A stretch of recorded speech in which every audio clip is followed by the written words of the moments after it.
कश्मीरी पंडितों ने की मांग, सूर्य मंदिर का होगा जीर्णोद्धार।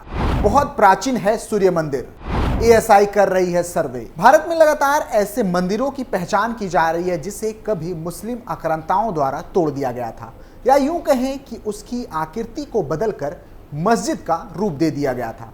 ऐसे में सनातन धर्म को मानने वालों के लिए एक और खुशी की खबर निकलकर सामने आई है।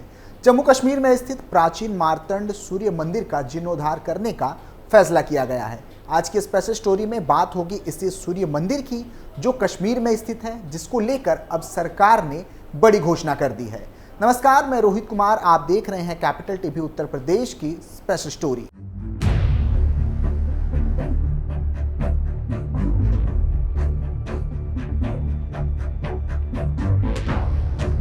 सोमवार 1 अप्रैल 2024 को इस संबंध में एक उच्च स्तरीय बैठक बुलाई गई है। इसमें अनंतनाग स्थित प्राचीन मार्तंड सूर्य मंदिर के जीर्णोद्धार पर भी फैसला लिया जाएगा।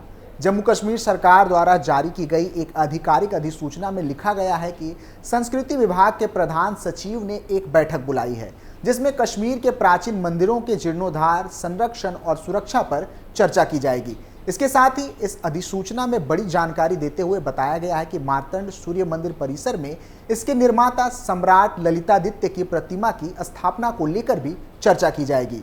जानकारी के लिए बता दें कि ललितादित्य करकोटा वंश के राजा थे। उन्होंने 7वीं शताब्दी में शासन किया था। राजतरंगिणी में भी उनकी महिमा का वर्णन किया गया है। हाल ही में अनंतनाग स्थित राम मंदिर में अयोध्या से आए कलश को स्थापित किया गया था। इस दौरान उत्तर प्रदेश और तमिलनाडु के भक्तगण भी उपस्थित थे। जम्मू कश्मीर के उपराज्यपाल मनोज सिन्हा भी मार्तंड सूर्य मंदिर में जाकर पूजा अर्चना कर चुके हैं। राम जन्मभूमि प्राण प्रतिष्ठा वाले दिन यानी कि 22 जनवरी 2024 को यहां हिंदू कार्यकर्ताओं ने आकर पूजा अर्चना भी की थी। इसके साथ ही हनुमान चालीसा का पाठ भी किया था और भगवा ध्वज लहराकर मंदिर की परिक्रमा की थी। बता दें कि ये कोई पहली बार नहीं है जब भक्तों ने यहां आकर पूजा पाठ किया है। इससे पहले भी 6 मई 2022 को 100 से अधिक श्रद्धालुओं ने यहां पहुंचकर पूजा अर्चना की थी। इस दौरान उन्होंने हनुमान चालीसा का पाठ भी किया था। बताया जाता है कि इस मंदिर का निर्माण 8वीं शताब्दी में हुआ था, लेकिन सन 1389 और 1413 के बीच कई बार इसे नष्ट करने की कोशिश की गई थी। लेकिन साल 2022 में श्रद्धालुओं ने वहां पहुंचकर शंख बजाकर पूजा पाठ किया और हर हर महादेव के नारे भी लगाए। पिछले कई वर्षों से कश्मीरी पंडित ने ये लगातार मांग की है कि शारदा पीठ कॉरिडोर को खोल दिया जाए। बता दें कि शारदा पीठ पाकिस्तान अधिकृत कश्मीर यानी कि पोक में स्थित है। मार्तंड सूर्य मंदिर में पूजा पाठ के दौरान सुरक्षा व्यवस्था भी कड़ी रही और बड़ी संख्या में जवान मौजूद रहे। पूजा के दौरान श्रद्धालुओं के हाथ में भगवा झंडे भी थे, जिन पर ओम अंकित था। साथ ही उनके हाथों में देश का राष्ट्रीय ध्वज तिरंगा भी था। इस दौरान भगवत गीता का पाठ भी किया जा रहा था। उन्होंने जिला प्रशासन को इस कार्यक्रम की अनुमति के लिए ईमेल किया था, लेकिन उन्हें कोई प्रतिक्रिया नहीं मिली थी। इसके बाद कहा गया कि भक्तों ने आगे बढ़ने का फैसला किया। जैसा कि हमें पता है कि भगवान सूर्य की पूजा भारतीय सनातन संस्कृति में आदिकाल से होती आई है। इसका उदाहरण ऋग्वेद में भी मिलता है, जिसमें सूर्य को एक संपूर्ण ब्रह्मांड की दृष्टि बताया गया है। उन्हें प्रकाश का देवता माना गया है। आज भी उत्तर बिहार में छठ पूजा सबसे बड़ा त्यौहार माना जाता है।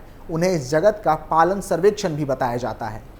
ललितादित्य ने करवाया था मंदिर का निर्माण। कश्मीर में एक बहुत ही पराक्रमी राजा हुए थे जिनका नाम था ललितादित्य। कहा जाता है कि मार्तंड सूर्य मंदिर का निर्माण उन्होंने ही करवाया था।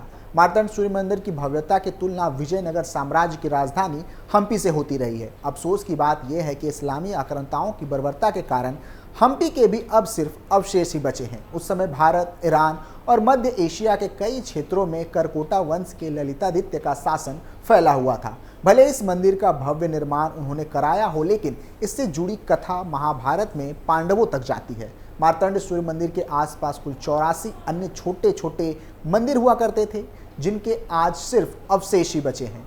15वीं शताब्दी की शुरुआत में इस्लामी आक्रांताओं ने इसे जड़ से मिटाने की ठान ली और इसे अवशेषों में बदल दिया। एक पूरी की पूरी फौज को इस मंदिर को तोड़ने में पूरे 1 साल लगा दिए थे, जिससे इसकी मजबूती का अंदाजा लगाया जा सकता है।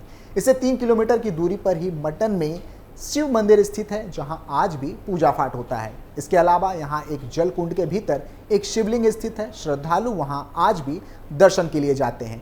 अनंतनाग शहर से पूर्व दिशा में इसकी दूरी 3 किलोमीटर है और ये जम्मू कश्मीर की राजधानी श्रीनगर से 64 किलोमीटर की दूरी पर स्थित है।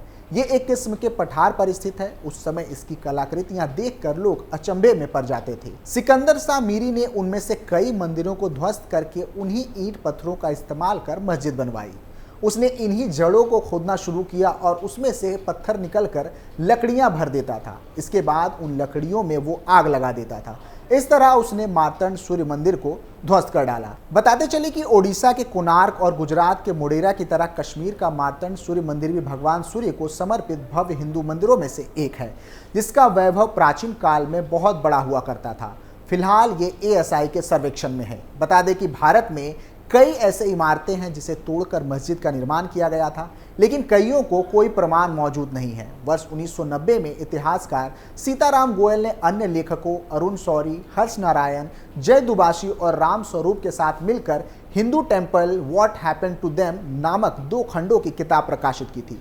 उसमें गोयल ने 1800 से अधिक मुस्लिमों द्वारा बनाई गई इमारतों, मस्जिदों और विवादित ढांचों का पता लगाया था, जो मौजूदा मंदिरों या नष्ट किए गए मंदिरों की सामग्री का इस्तेमाल करके बनाए गए थे। कुतुब मीनार से लेकर बाबरी मस्जिद, ज्ञानवापी विवादित ढांचे, पिंजौर गार्डन और अन्य कई का उल्लेख इस किताब में मिलता है। पुस्तक के कुछ अध्याय में लेखकों के समाचार पत्रों में पहले प्रकाशित लेखों का भी एक संग्रह है। अध्याय 6 में हिस्टोरियन वर्सेस हिस्ट्री अर्थात इतिहासकार बनाम इतिहास राम स्वरूप ने उल्लेख किया है कि हिंदू मंदिरों को कैसे ध्वस्त किया गया और इससे जुड़ी अन्य जानकारी के बारे में ब्रिटिश और मुस्लिम दोनों इतिहासकारों ने अपने अपने तरीके से कैसे लिखा है।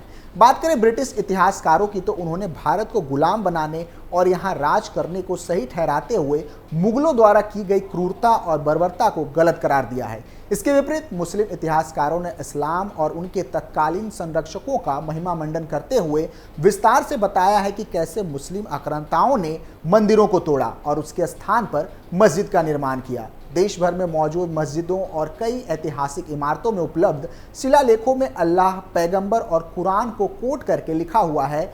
इन अभिलेखों से पता चलता है कि इन इमारतों का निर्माण किसके द्वारा, कैसे और कब किया गया था। पुस्तक में कहा गया है कि शिलालेखों को विद्वान मुस्लिम इपोग्राफिस्टों द्वारा उनकी ऐतिहासिक संदर्भ से जोड़ा गया है। वे भारतीय पुरातत्व सर्वेक्षण द्वारा अपने एपियोग्राफी इंडिका अरबी और फारसी में प्रकाशित किए गए हैं।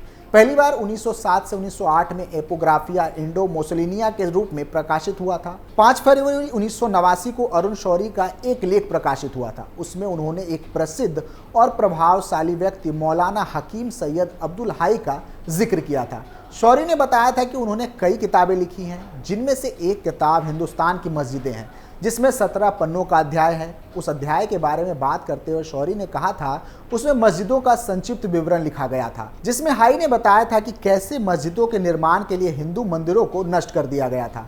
उदाहरण के लिए बाबरी मस्जिद, जिसके बारे में हमने पढ़ा है, अयोध्या जिसे भगवान श्री राम की जन्मभूमि कहा जाता है, वहां पर प्रथम मुगल सम्राट बाबर के आदेश पर बाबरी मस्जिद का निर्माण किया गया था। इस जगह को लेकर एक प्रसिद्ध कहानी है। कहा जाता है कि यहाँ श्री रामचंद्र भगवान की पत्नी सीता का एक मंदिर था, जिसमें वह रहती थी और अपने पति के लिए खाना बनाती थी।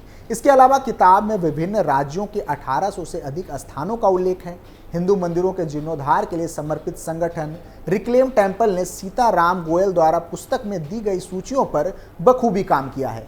आंध्र प्रदेश को लेकर सीताराम गोयल और अन्य लेखकों ने इस किताब में उल्लेख किया है कि मंदिरों को ध्वस्त करने के बाद उसकी सामग्री का इस्तेमाल मस्जिदों, दरगाहों, प्रवेश द्वार और किलों के निर्माण में किया जाता था। अकेले आंध्र प्रदेश को लेकर लेखकों ने 142 जगहों की पुष्टि की है, जिनमें कदीरी में जामी मस्जिद, पेनुकोंडा में अनंतपुर शेख खान मस्जिद, बायबा दरगाह, पेनुकोंडा जो इवारा मंदिर को तोड़कर बनाया गया था। वहीं हैदराबाद के अलियाबाद में मुमीन चुप की दरगाह है, जिसे 1322 में एक मंदिर की जगह पर बनवाया गया था।